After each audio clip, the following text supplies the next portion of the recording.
March Madness is finally here, and I feel like the conference tournaments always get lost in the sauce of, the big dance. First off, a lot of the conference tournaments have already started by the time of this recording.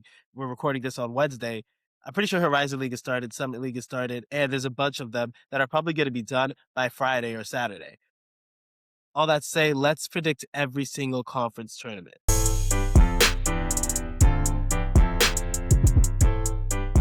First off, we're going to go power conferences first, and then we'll go to the bottoms. This is one of the worst collection of mid-major teams we've had in a while, and you're not going to see a lot of multi-bid mid-major conferences. The A10 maybe might get a couple. The MAC maybe get one or two. The Mountain West is just sad this year, and then everything underneath that, we're just going to see just one auto bid from each.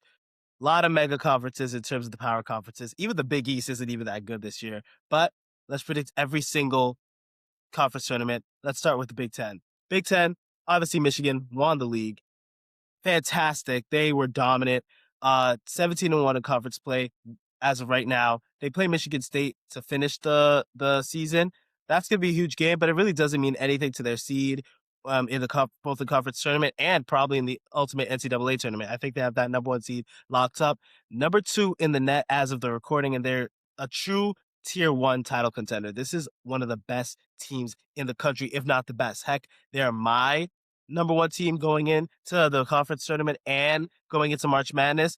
The LJ Kaysen injury is something to take note of. We'll see how that progresses towards, the rest of the tournament as well as we go into the big dance. Look, this was a very interesting league. It was a league split between efficiency, darlings, and grinded out teams. The title favorite in the conference tournament is definitely Michigan. I don't see how you could think anything else. I don't see another team getting to Michigan, beating them. Purdue is sitting there around a 5 seed. It doesn't really benefit them in the conference tournament. Michigan State is probably the biggest threat to Michigan. We'll see how they play each other on Sunday. They've played already before the season. Michigan beat them. Illinois is great offensively. I've just seen them falter against lower quality teams like they did against UCLA. And then, truthfully, they have one of the best offense. They have the best KenPom offense of all time. How are they going to do when the game slows down? When it comes to tournament time, fast teams don't necessarily win a lot of games. Like, trust me, if it would happen, if fast teams won games, Alabama would have a lot more national titles up to this point. Are there any dark horses in the Big Ten tournament? I'm not really sure. Iowa, maybe. They have been great lately. They just lost to Penn State, but they're slower paced. They take care of the ball, great transition defense. And, Bennett Sturts is a fantastic guard. He's well suited for March. But in March Madness, the supporting cast really does matter more. Yes, you have your superstars, but how does the rest of the team fill out? If we're looking at the bubble, there are some teams that are going to need some wins in the conference tournament to really shore up their March Madness resume. One of those teams is Ohio State. They finally got a quad one win over Purdue. They're 16-1 in quad two and below. They have one more shot against Indiana. Indiana's also playing for that March Madness bid. They have a bye as a 10 seed, I think, right now. That's where they stand. If they face UCLA in that second round, if they beat UCLA, it doesn't really move the needle. And they just lost to Illinois, Purdue, Northwestern, and Michigan State. It doesn't help them. And then USC, I don't think they make it. Chad Baker-Mazara is not going to be there. They are going to probably be around that 11 seed in the conference tournament. Easier path for them, but even a win over Wisconsin in the tournament, does that really help them? Are they going to be on the outside looking in come Selection Sunday? My pick to win it is definitely Michigan. I think Michigan wins the conference tournament pretty easily. This is still theirs to lose. It's going to be a litmus test for their guard situation because right now they have in my opinion, the best front court in the nation. But can Elliot Cadeau really take his play to the next level as we know or hope that he can? Sleeper finals, though, I honestly think that 2 or 3 seed is golden. A 3 seed can probably get Wisconsin, USC, or Northwestern ahead of their, semifinal final run. And then a 2 seed can get Indiana or UCLA. I like Michigan versus Michigan State in the final. I think Michigan's going to take that. Let's go to SEC. The SEC is weird because Florida is the best team here. Florida should be a 1 seed, but they have the head-to-head loss against UConn, so that doesn't really help them. They turned a shaky start into an SEC regular season title, and they had a couple of losses against really good teams, but still, they have won 9 in a row at the time of recording. They're insanely defensively sound. They just destroyed Arkansas, and they look like one of the best teams in the country. They're a tier 1A contender. I think Florida's the favorite. I do think Florida's the favorite. Their guard situation is interesting because they have a lot of guards this year, and especially Lee, who just came in from Princeton. Their guards are worse than last year. If I'm really being honest, like the shooting is just not as good. Uh, These 4 through 9 in the SEC are still up for grabs, and that's still pretty good because you have good teams that are probably going to fall down to that line. You have Vandy, you have Tennessee, you have teams like Arkansas who are going to, and maybe Bama. I think Bama's safely at a 2, but we'll see. Dark horses in this conference tournament, Arkansas, they have the best player, if not the best freshman in the entire country, Darius Acuff. He was fantastic. He's had such gigantic games. Also, quick thing, I know I said the thing about guards. LeBaron Philon for Alabama, I think is gonna put up some big games in the SEC conference tournament. Tennessee, they're a physical team with real pieces like Jacoby Gillespie and then freshman Nate Met. They just don't finish games and they cannot close out games. Rick Barnes, I've been seeing some hate about Rick Barnes online, and I get why, because Tennessee has lost a lot of games that they've been up in or should be winning. And then Vanderbilt, they're underrated. They're probably going to end up around that 8 seed in the tournament. I could see Tyler Tanner putting together a string of good games and could maybe take Tennessee into the SEC semifinal or even the SEC final. Bubble watch. A&M, they lost to Arkansas, Texas, and then they won on the road at Oklahoma and Auburn. They have no bad losses. They're 8-10 in quad 1 and 2 games. They're probably going to end up around that 9 seed in the conference tournament. Probably going to get a South Carolina, who's I think at the 16, and then an 8 seed, which is probably going to be Vandy. Win 1 or 2 games, I think they're fine. Bracketology has it projected as a 10 seed. I think they'll be fine going in. Auburn, on the other hand, I don't like Auburn. I don't think they should be a bubble team. Yes, they have one of the hardest schedules in the country, but they've lost so much. I don't know why they're on the bubble, but here we are. They're a good offense, trash defense. They played 16 quad 1 opponents. They're 7-13 in quad 1 and 2. And they lost at home to Ole Miss. That did not help. As an 11 seed, they could improve their resume with a quad 1 gauntlet. Will they? Probably not. If they win one game, we'll see if we'll see Bruce Pearl getting online and saying, yeah, Auburn deserves to be it or whatever. But I think if they're gone in that first round, sorry, because they don't really have any opportunities for the rest of the season. By the time this comes out, this will probably come out Thursday, Friday. They don't have any opportunities to really shore up their resume, solidify their, and say they deserve a place in March Madness. My pick to win it right now, it's currently Florida. Any doubts about them, I've kind of erased. The only thing, again, I'm looking for is shooting volatility, especially if they see a team like Alabama or Arkansas late in the conference tournament. Because, like I said, this Florida team is really good, great defense, great size. Again, a lot of guards. They just can't shoot the ball as effectively as they were able to last year. It wasn't even that great last year. I just felt like they had a lot of big game moments. I mean, hell, Walter Clayton Jr. turned it up in the tournament, but this is the conference tournament. So there's just a lot of parity in the SEC this year. It's not as deep as previous years, but there's still a lot of good teams. Yes, the gap from Florida to everyone else is pretty big, but everyone else, the gaps are tiny. But yeah, so I'm picking Florida over Bama and Arkansas, who they will probably play each other in the semis. Whoever wins that, I'm just going to take them to play Florida. I think Florida wins that. The SEC tournament is going to go to Florida. ACC, Duke was a buzzsaw. They just destroyed Virginia on Saturday to clinch the ACC regular season title. Their only loss this year in the conference has been a thriller at North Carolina. They rematched this Saturday. This is going to be a huge game. I think it's either Saturday or Sunday. I forget. Cam Boozer, most likely going to win ACC Player of the Year, probably Freshman of the Year, and who knows how he's going to go. Probably it wouldn't be unlikely to see him win Player of the Year in the entire nation. The AC hasn't gotten the love it deserves. I think they have 7 teams projected as a 9 seed or higher per Barretology.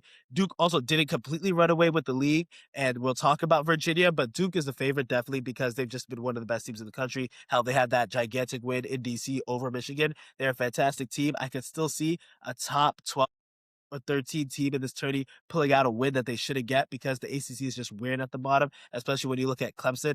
I actually have no idea where is Clemson supposedly seated right now because they've been a weird team. They haven't been as hot coming out of the last couple weeks, but I'm trying to see. Right now, a 12 seed would be like Stanford, Virginia Tech is at the 11, and then Florida State at 10. So that's a weird little group that I think is just gonna they're gonna be a lot of chaos in the early sides of the ACC tournament. Boozer, he's not just a scorer, he's the engine for this team. Like, he leads in assists, points, and rebounds. Does that help them? I don't really know how much I feel about a freshman led team, let alone not even a freshman guard, but a freshman forward that's leading in assists, rebounds, and points. He's a fantastic scorer. In a tournament setting, when things slow down, their half court offense, if it's ends and starts with Cam Boozer, how's that going to work for them? It's been good for them this year. And again, Duke is a buzzsaw. John Shire is a fantastic coach, but I just don't feel like this team has the depth or has the players that can really pick up when Cam Boozer falls down. I think the teams directly behind Duke can get insanely hot. That's Miami, Louisville, Virginia, UNC. Miami, solid team. They can challenge Duke, get to the rim. They're really good inside. They're too turnover prone, though. They're vulnerable in a lot of close games. Louisville has a high ceiling, but they live and die by Mikal Brown Jr. What's going to happen with his back? What's happening right now? It's been up for the last couple weeks. We've seen him play and play well. They played well when he's there, but at the same time, if there's a lot of uncertainty with his injury, what's going to happen with Louisville? Virginia, they're scrappy. They can beat anyone on a good night. They have a strong defensive game inside. They lack the offensive power though against quality opponents. This isn't the same Tony Bennett team as the last couple of years, but it's still a slow team, still a good defense, but the offensive firepower just varies from night to night. TC Ritter is great. He's one of the better players in the ACC, but he's just not good enough by himself for this Virginia team. North Carolina, that's the scary team for me with Seth Tribble's emergence. He's been fantastic over the last couple weeks. Especially, I mean, he had the game winner against Duke in their first matchup. Henry Vassir, I think, is such an underrated big man in the ACC and in the country. I think that he can literally be the difference between winning and losing a game for Duke. And then Caleb Wilson, I think they can make real noise. And then they're probably going to end up being a 4 seed right now. The 85 CB Analytics projects them to have an 85 chance of being that 4 seed, which means they may see Duke earlier than in the final. And I think UNC might win that game.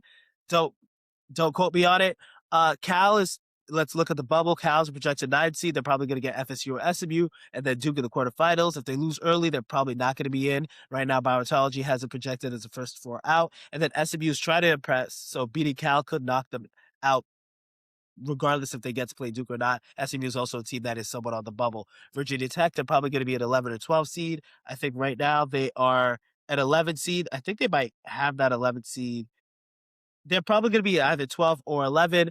That means chances at least one quad one win no matter what. And I think they just have a better chance to impress, or a better path to impress than Cal does. So out of the teams on that bubble in the conference tournaments, I think Virginia Tech might have just a little more luck and be in a better position. My pick to win the ACC tournament, though, is North Carolina. I think I like taking UNC here, especially if they take out Duke in the semifinals. I'd give the Tar Heels the edge over Virginia and Louisville.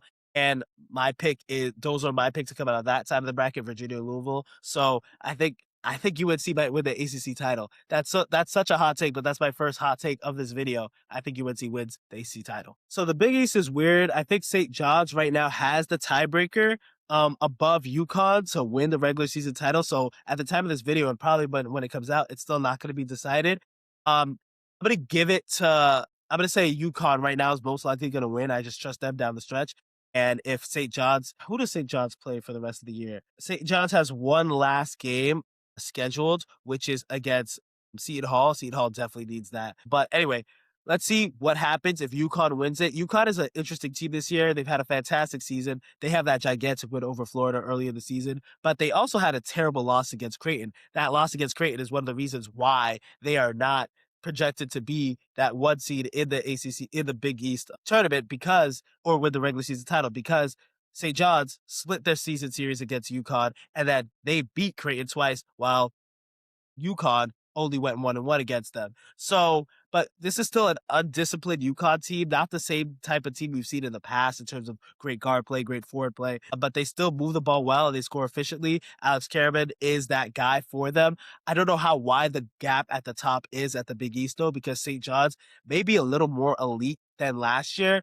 Still a great defense. They're slightly deeper. They're scrappier and just a tad more diverse offensively. Let's not get crazy. They're not that great. They're not going to shoot you out of the gym, but they're it's just not as egregious as it was last year.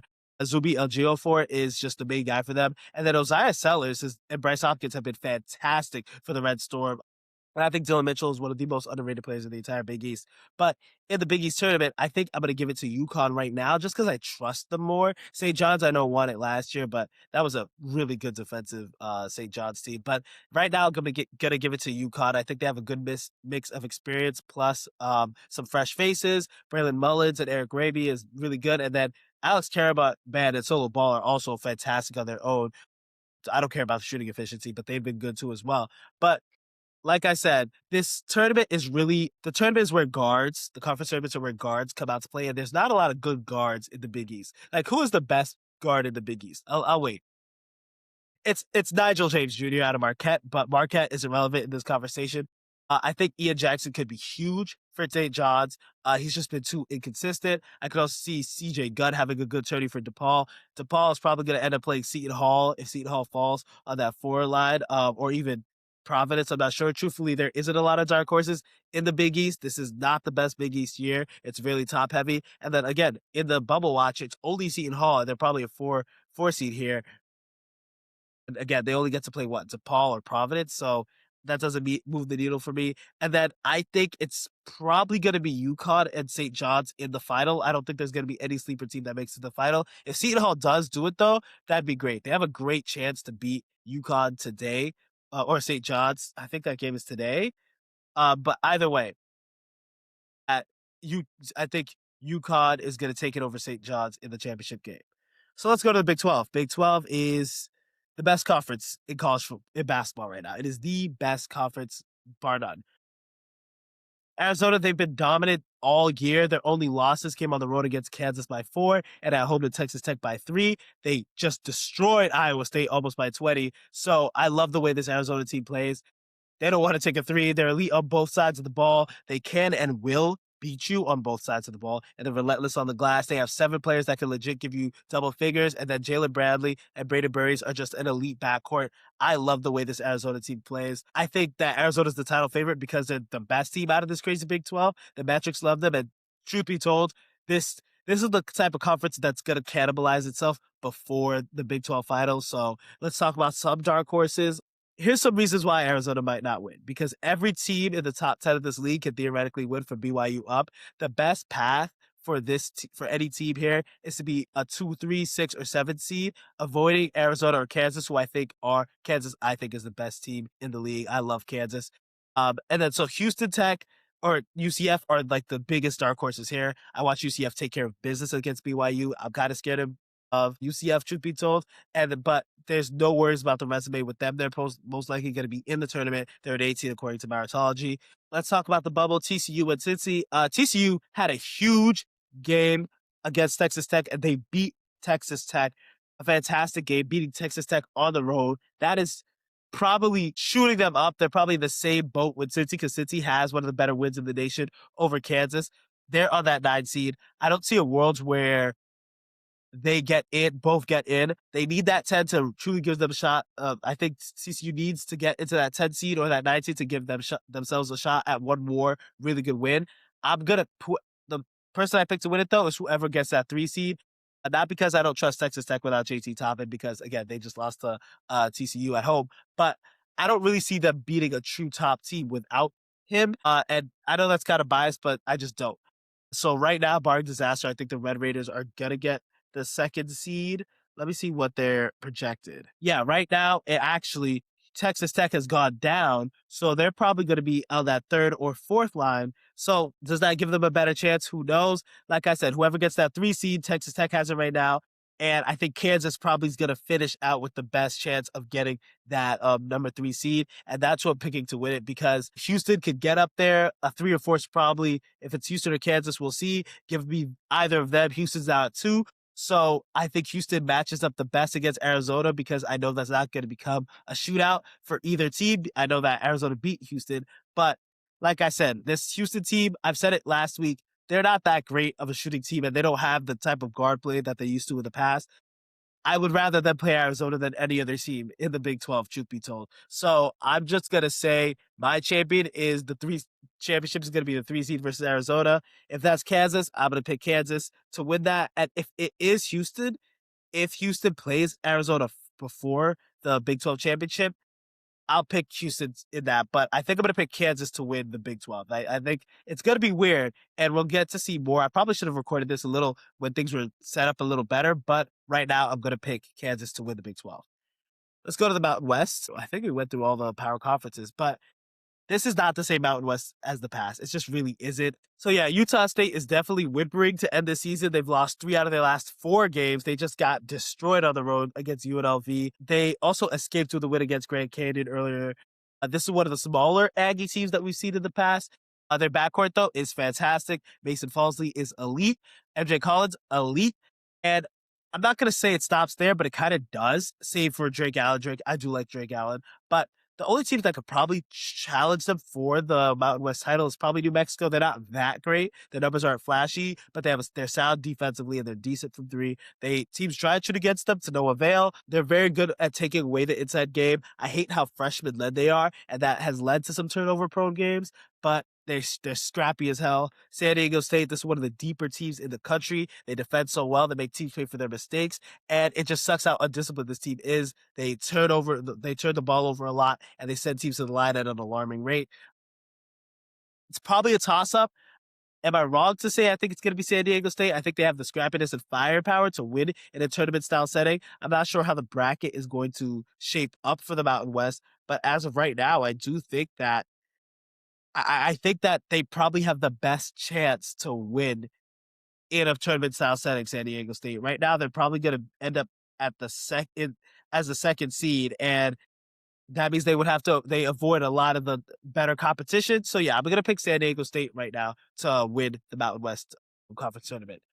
And then the West Coast is interesting because Gonzaga is definitely the darling that people forgot about. They're an elite defense, efficient offense. I know they lost against St. Mary's, but they didn't have Worley or Jalen Worley or Huff. And I don't know what this team is without those two. If Jalen Worley and if his quad keeps bothering him, I'm not sure how it's going to go. Who can challenge for a title? St. Mary's. I think they're really, really good. I've picked St. Mary's to win, and I'm gonna talk about this Gales team. But St. Mary's, I think they could challenge for a title. Santa Clara, they're a bubble team-ish. I don't think they actually have a chance to win. And I'm being nice about this team. They're a good team, but outside of a win against St. Mary's at home, they don't have a single win on their resume that makes me like scared about them. Their metrics are fine. They take it to defensively and with overall efficiency. But again, I think St. Mary's, I picked against the Gonzaga in each of the last 2 years. I'm 1-on-1 on that, and I'm going to go for the Gales this time again.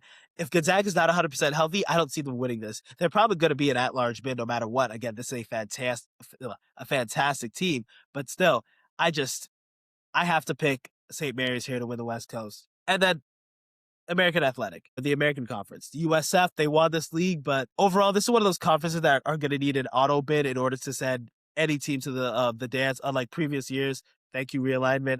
USF, though, is fun to watch. They're fast. They can score at all 3 levels. They're towards the top of the country in second chance points and offensive rebounds per game. They also got to the line better than literally anyone else in the nation.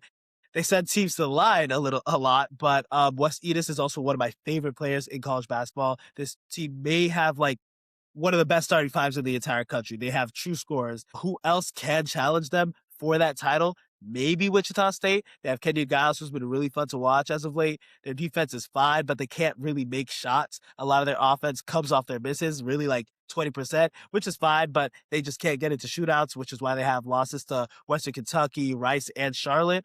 I think the USF Bulls have this in the bag, and who knows, maybe you could pick them to be one of those teams that those mid-major teams that make a run in the overall tournament, but I think USF wins the American. And then the A10, St. Louis, they've wrapped it up pretty much, and they've been so good. Robbie Avila's on this team. You know how much I love Robbie Avila. They're one of the more complete teams in the country. They're fast. They're deep as hell, as in they can literally go 10 deep. They can shoot the sleeve off the ball. They're first in the country in three-point percentage and true shooting percentage. Realistically, the only team that I think can challenge them for the title is VCU. They are also a good two-way team that has the depth to compete in the tournament. Um, they have players like Terrence Hill Jr., Lazar Djokovic, and both of them can turn any game on its head. But the thing is, they haven't beat St. Louis all year, and I think that trend continues. I'm going to pick St. Louis to win the A10. They're deep, experience, and I think they run away with this tournament. This is probably one of my biggest locks of the entire video. I think that St. Louis, they win the A10 easily. Missouri Valley, the MVC is interesting because Belmont won this conference and it wasn't close at all. There's a gigantic dip in quality from Belmont and the rest of the conference. The Bruins team is a lot like the ones in the past: great shooting, good passing, serviceable defense. They do tend to turn it over a lot. They've had like 12 games with 15 or more turnovers. They also have a couple higher foul games. So this team isn't perfect. I don't think any of the other teams in the conference are good enough to actually win the whole thing. Bradley, they're not good enough offensively to challenge. They've beaten Belmont this year, though. They have an overtime win early February. I just think they're too inconsistent from game to game. Illinois State, the issue with consistency is there too as well with the Redbirds. They're just not good enough. So I just think Belmont is just too good to lose the MVC tournament. Conference USA, Liberty won the Conference USA. They're a good team for sure. They score the ball pretty efficiently. They hit their shots at a good clip, especially from outside. They lack a lot of size. Zach Cleveland is their big man. He's 6'7", and it kind of shows they're not a good rebounding team at all. They had a huge road win against Dayton this year, but they dropped games against bad opponents like Towson, Bradley, Western Kentucky. Western Kentucky, we got to look at Western Kentucky has taken down some big, good teams, and then Kennesaw State this year. That being said, I could see other teams challenging them in the conference tournament, like Sam Houston. That's a team that can get to the rim. They hit their shots efficiently. Even when they don't take a lot of threes, they can still hit them at a pretty decent rate. They haven't necessarily had the best luck defensively, and this is not a team that loses a lot of close games. And I think that that's really good to know going into the tournament. And I think that's why I'm going to pick the Bearcats to win against Liberty in the Conference USA final. They had a pretty decent game back in January, but I think Sam Houston has just been a little better defensively, and they just have a great amount of momentum going into the CUSA tourney, and they also have a clear size advantage. So give me the Bearcats to win the Conference USA title. Sunbelt. So Troy won the regular season title thanks to a great end to their season. They had gigantic wins over Louisiana and Louisiana Monroe. This team is fine, and I don't want to be disrespectful, but like this team is just fine. The conference was a lot more competitive than people realize. The teams to watch, though, are definitely Arkansas State, South Alabama, and Marshall. Arkansas, they're a 5 seed, but they're so fun. They play fast. They're deep. They rebound the ball so well. They also get to the line a lot. The issue is the team just can't take care of the ball. They just can't. This is one of the worst teams in the nation in terms of turnovers per game. Marshall, the Thundering Herd, they're interesting because they play green basketball. It's just not pretty.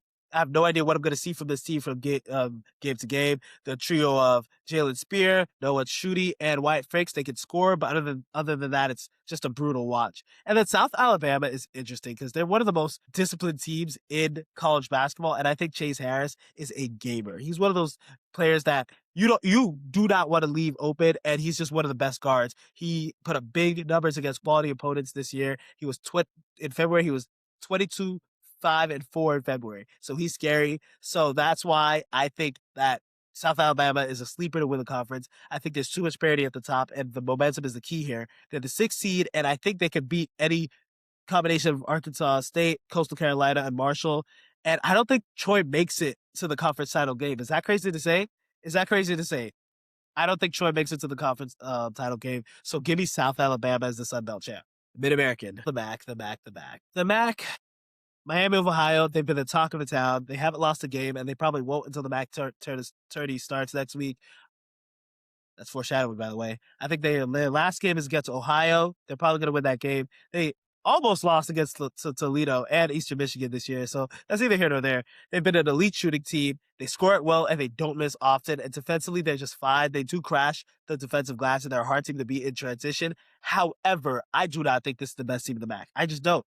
I think that Akron has a lot more to love. Yes, they've picked up some losses. They haven't beaten a quality opponent. They're 0-4 in quad 1 and 2. But I've seen enough from the Zips to know that they can literally go toe-to-toe with the Red Hawks. They've only lost one conference game to Miami of Ohio by 3, by the way. And they have the possible player of the year, Tavari Johnson. And this is a team that would be getting the love if they had one less conference loss. So I don't know if Miami of Ohio gets to the title game, but if they do, I think Akron's gonna be waiting for them, and I think the Zips win the MAC title game. So give me Akron for the MAC championship, and give me the MAC to send two teams to March Madness because I think they said Akron, and I think that Miami of Ohio is a lock at this point to make the conference to make March Madness, and I don't think anybody should think otherwise. Ivy League. The Ivy League, I didn't realize that the Ivy League conference tournament is only four deep, but Yale did what Yale does. They won the Ivy while collecting 22 wins or at the time of recording. The Bulldogs are one of the better offenses in the country. They have some good wins to bolster that. They have a 3-point neutral site win over the Zips. Sorry, Akron. Nick Townsend's the engine of this team, and is it crazy for me to say that Nick Townsend is the Cam Boozer of the Ivy League? Is that crazy to say? He's leading them in scoring, rebounds, and assists. He's also lethal from three. He hits 48% of his three attempts per game. He's really good. I think it's a 14 tourney, so it could be anybody. Be Yale's first test isn't fun. Cornell has literally three genuine hoopers in Jake Fegan, Cooper Duard, and Adam Hinton. Problem is that Cornell can't defend to save their life, and they've been blown out a couple of times, including by 34 to Yale, even though last week they beat Yale with a close win. Harvard is also one of those teams that could win a game. They're probably going to win against Penn. They're deeper than most Ivy teams, and they've been one of the better teams, defensive teams in the Ivy League. But I just don't think they have the offensive firepower to beat Yale. Yale, get ready to go dancing as you tend to do. I think I have the Bulldogs over the Crimson in the Ivy League championship. I think Yale wins the Ivy League conference tournament. Horizon League has already started, so get ready for anything I say here to be dated because it has such a weird bracket. Wright State, they won the conference, the regular season title, after a back and forth affair from seeds literally 1 through 5. This team is good, and while experienced, they're not really experienced. They're a pretty good inside out team. This is a team that loves to get to the rim, and on occasion they get that three to fall. Not consistent though. They've dropped games to some of the better teams in the conference, including Robert Morris. RMU is so hard to understand. One of the slowest teams in the country. They're gritty. They get their own misses. They're one of the best teams in the country in terms of second chance points, assists, and one of the better outside shooting teams. Plus, Deshaun Good, the Horizon League Player of the Year, is one half of a deadly duo with Ryan Bader Jr. I don't think it's a hot take to pick RMU to win it. They've gotten the better of Wright State this year. I trust them to take down the Nets in the Horizon tourney. And they have, again, this bracket is crazy. I'm actually going to check the bracket right now because, again, this could be dated, so we'll see. So a lot of the teams playing right now, Cleveland State beat IU Indy. And then, so the weird thing with the Horizon League tournament is they're all outside of IU, Indy, and Cleveland State. There's going to be 5 matchups. The highest seed of the highest winner, the highest seed, can get a bye. And then the second highest seed and the third highest seed are automatically in the semis. And then the second lowest seed and the lowest seed are in a quarterfinal play-in game to get to the semis. So it's weird. This is such a weird tournament, man. But again, like I said, I think I'm gonna pick Robert Morris to win it. Especially with this bracket, they could in fact be in a better position to win it. Patriot League. Navy packed it up quickly. They were 17-1 in conference. They rolled that all the way to March. They're a defense-first team. They're slower, but they're extremely disciplined. They get to the line and slow the game down to a crawl for everybody else they play. They may not be as efficient offensively, but when you have a duo like Austin Beniti, is that how you pronounce that, Beniti? He's second in the conference in points and assists. And then Aiden Cahoe, who's one of the better big men in the Patriot League, and it's not close. He leads the league in rebounding, and it's 11 rebounds for him and then 6.8 for second best. Like, this is a really good team. There's no other team I think that's going to challenge them. I think they're going to run away with this conference tournament. Boston U might give them a run in the semis, but I don't think anybody else has the depth or consistency to challenge the midshipmen. I think Navy wins the Patriot League conference title. The MAC is the Metro Atlantic Conference. So Merrimack won 9 out of their last 10 games to take the regular season title. It had a gigantic win, an overtime win over Siena. They have their trio of freshman Kavir Kennedy, junior Ernest Shelton, and sophomore Ty Dorsett, who run the offense. If they are on the floor, it's hard to see how good this team is gonna be. They've played more than literally any other player in the conference. They force a lot of turnovers. They are great at the line, but defensively, they're just wide open inside. Literally, inside teams in the entire country defensively. They're also one of the worst rebounding teams, and they're susceptible to second chance points. In fact, they're the worst in the country at giving up second chance points. So there could be some comp for Merrimack in the tournament, probably from Siena and St. Peter's. St. Peter's is the 2 seed and Siena is the 3 seed. Siena is one of the better offenses in the entire country. They're not a great rebounding team, but they love to get their points inside. They're the best in the conference in getting them. Gavin Doty and Justice Schultz love to get inside. I think Gavin Doty is going to be a problem for opposing teams in the tournament. St. Peter's, one of the better rebounding teams. They live for to crash the offensive glass. They're not fun to play against, and they can't make a shot either. So it's neither here nor there. I think Siena and Merrimack play each other in the conference title. In my opinion, Siena could take out St. Peter's in the semis, and I think I'm going to take Siena to win the Metro Atlantic Championship. I think Jerry McNamara, Syracuse legend, give him his first trophy for Siena in his second season there. I think that Siena wins the Metro Atlantic Championship. The Big West are the Big West is interesting because UC Irvine and Hawaii have been vying for this regular season title. I don't think it's been chosen yet. Let me see. Yeah, right now UC Irvine has the tiebreaker because they are 1-1 against Hawaii, but they're also 3-1 with because of Cal State Northridge, and then UC San Diego, while Hawaii is only 2-2. So probably UC Irvine's gonna come away with it. They also it's been weird. Kyle Evans is the anchor of one of the better defenses in the country inside. Their offense definitely leaves a lot to be desired. UC Irvine doesn't like to take shots and rather take shots inside and in the paint, and they don't hit those at a good rate either. And this is not one of the best teams in terms of the second effort. And a lot of the shots they give up, you might as well miss a shot, and they don't make the second effort on defense. They a lot of the points that they give up come from second chance opportunities, which is why Hawaii is one of my favorite teams to win the tournament. Their defense is really good. Their offense is serviceable. They led the conference in defensive rebounding. They're 11th in the country in rebounding. They're deep. They get to the line at a great rate. They limit second chance opportunities. They turn the ball over a lot, and a lot of these teams do. And they're not the best inside again, but they defend the three at an elite level. And I think I'm going to pick the Rainbow Warriors to win the Big West tournament. The Anteaters, and then might have a chance, but all of them have gigantic flaws that will be exploited in the conference tournament. And I think Hawaii is just a little more well-rounded, and I think they end up winning the conference tournament. So give me Hawaii to win the Big West. The Summit, the North Dakota State Bison won the Summit League regular season title, and it was just a two-person race. Well-rounded. They forced turnovers without fouling.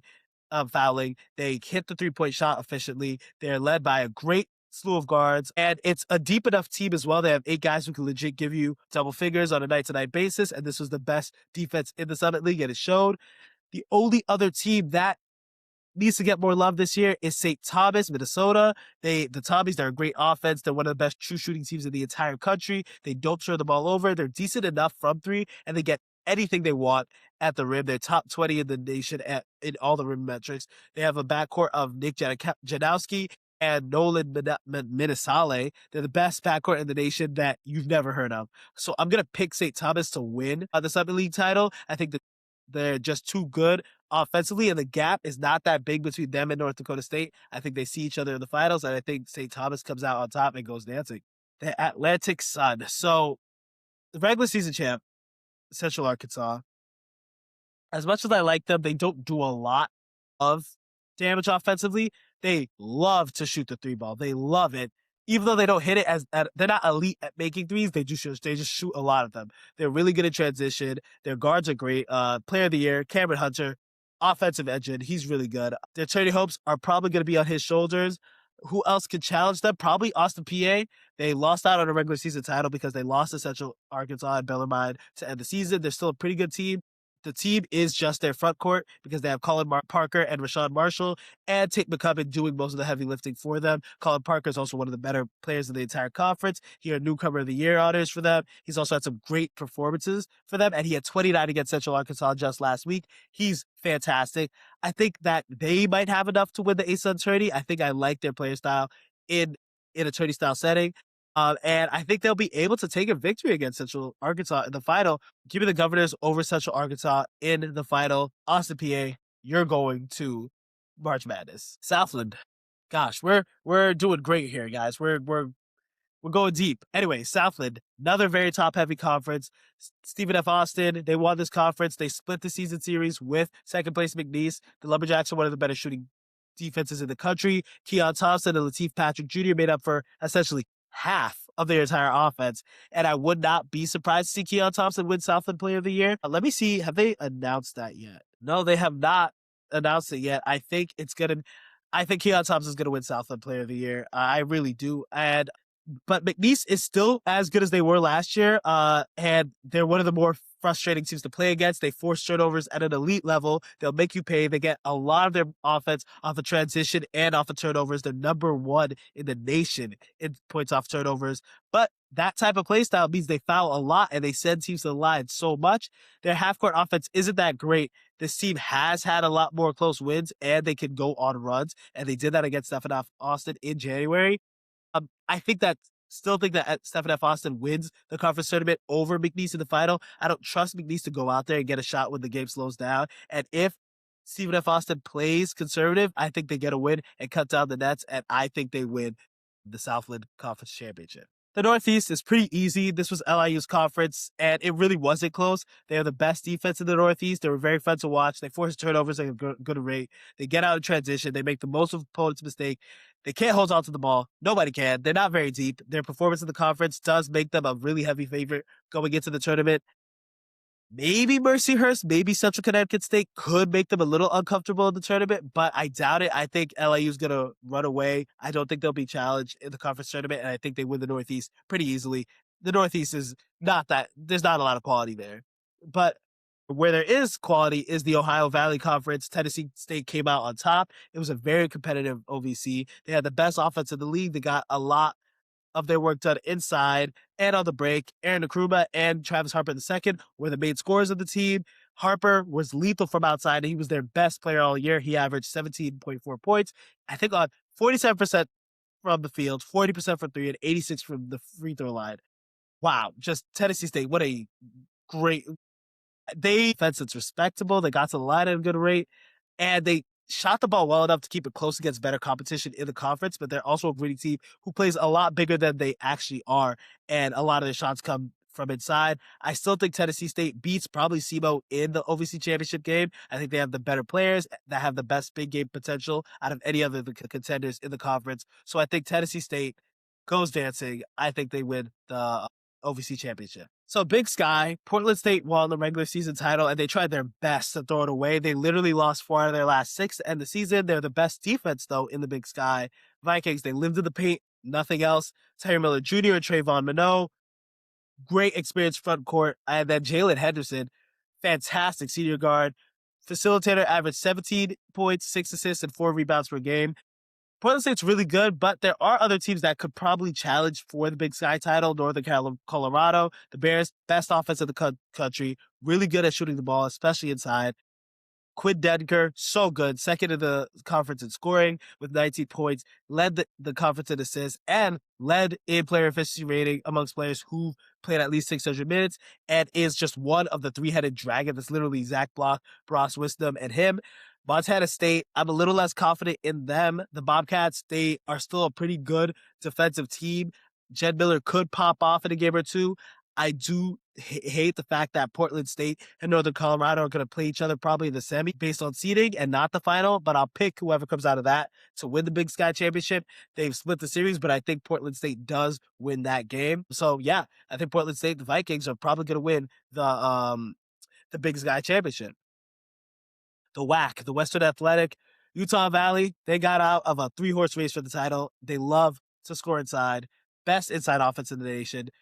Is specifically meant for the paint. 54% of all their inside looks are assisted, 7th in the nation in that regard.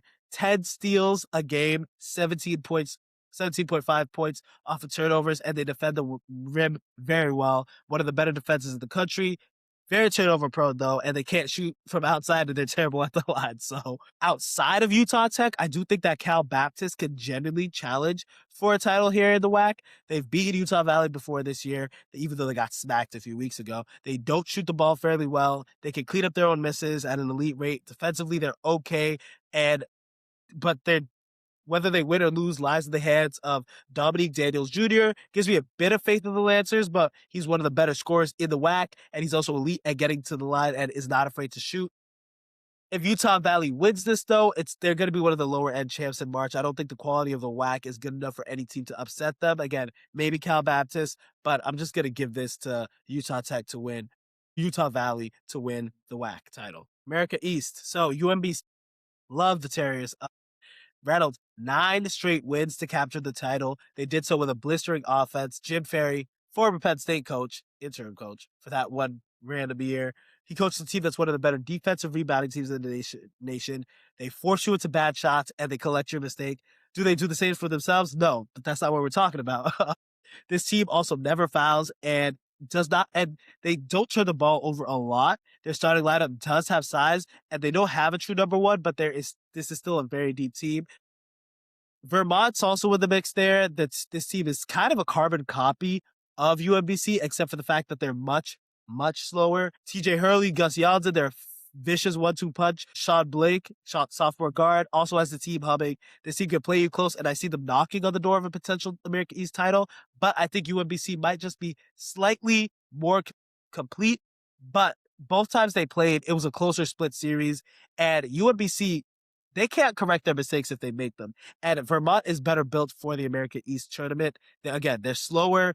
They have the scoring punch, and I just think that they're going to win this against UMBC in the America East title game. Give me Vermont, the Catamounts.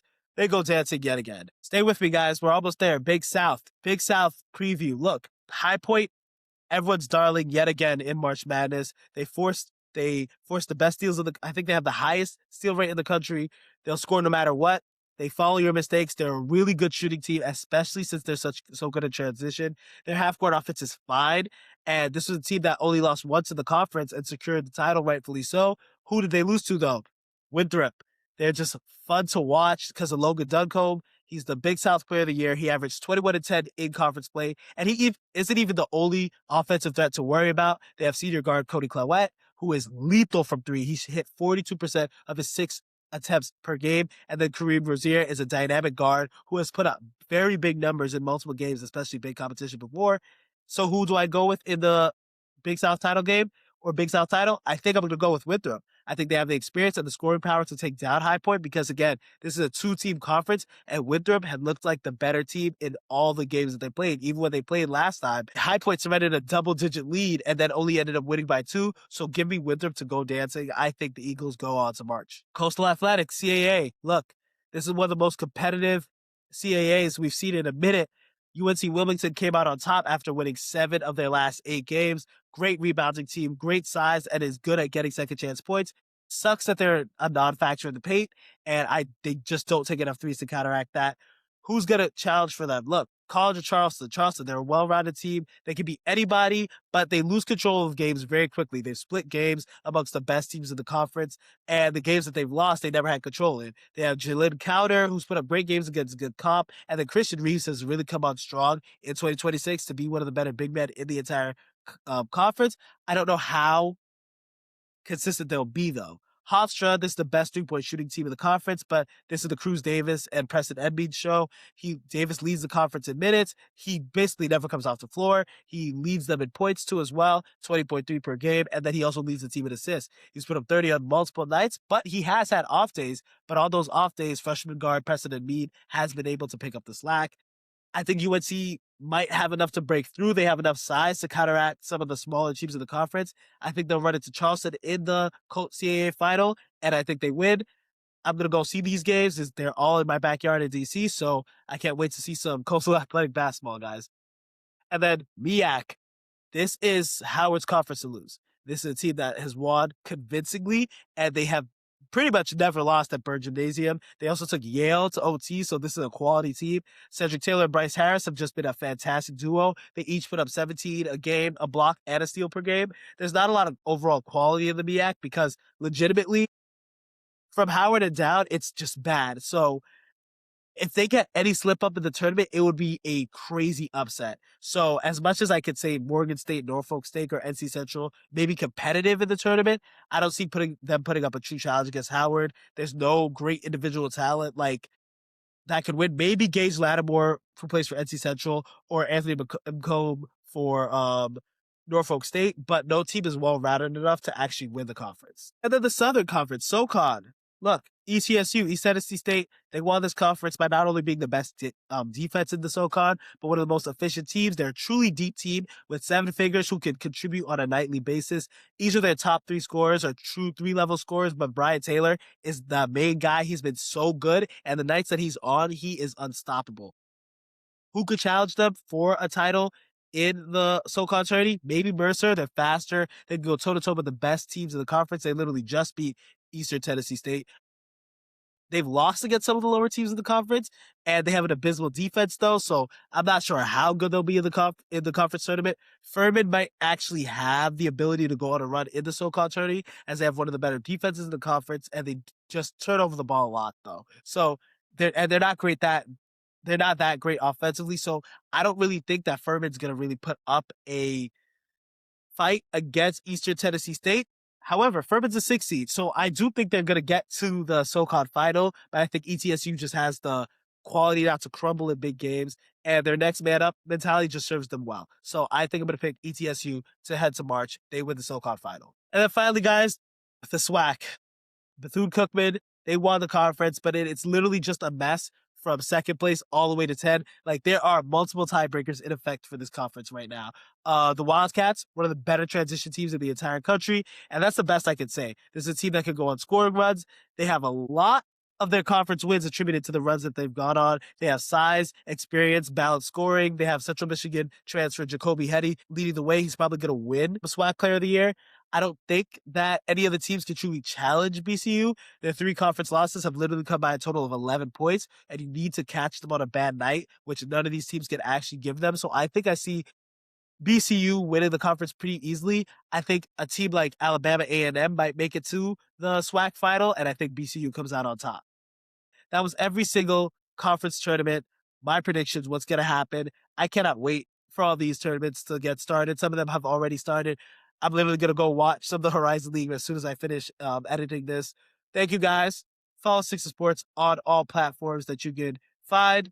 If you like what you saw, there's a lot more videos coming out soon. Thank you for watching.